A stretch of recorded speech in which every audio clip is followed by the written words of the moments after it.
فلوت نظامی ایالات متحده آمریکا به عملیات جستجوی ملاحان بینام و نشان شده کشتی نفترسان در ساحل‌های چین همراه شد. شام 6 ینور بر اثر برخورد دو کشتی که یک بارکش و دیگر نفترسان یا خود تانکر بود، دومی آتش گرفت. حالا سرنوشت 32 عضو اکیپاژ تانکر زیر پرچم کشور پاناما که 3 نفر آنها ایرانی و 2 نفر باقی مانده بنگلادشی بودند روشن نیست. روز 8 ینور فلوت آمریکا هواپیمای P-8A را از پایگاه اوکیناوا به تفتیش مکان صدمه ارسال نمود. فعلا کشتی‌ها و هواپیماهای ژاپن و یا ژاپن، کره جنوبی و چین افراد بینام و نشان شده را جستجو دارند.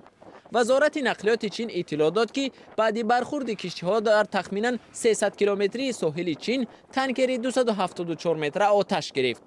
همین منبع افزوده است که کشتی دوم صدمه در هنگ کنگ ثبت نام شده است و همه 21 عضو اکیپاژ آن که شهروندان چین می باشند به مکان امن انتقال یافتند. این کشتی می بایست 64 تن گندم را از ایالات متحده آمریکا به چین صادر می کرد. طبق گزارش های رسیده در تانکر تخمینا 136,000 تن نفت خام ایرانی انتقال می یافت.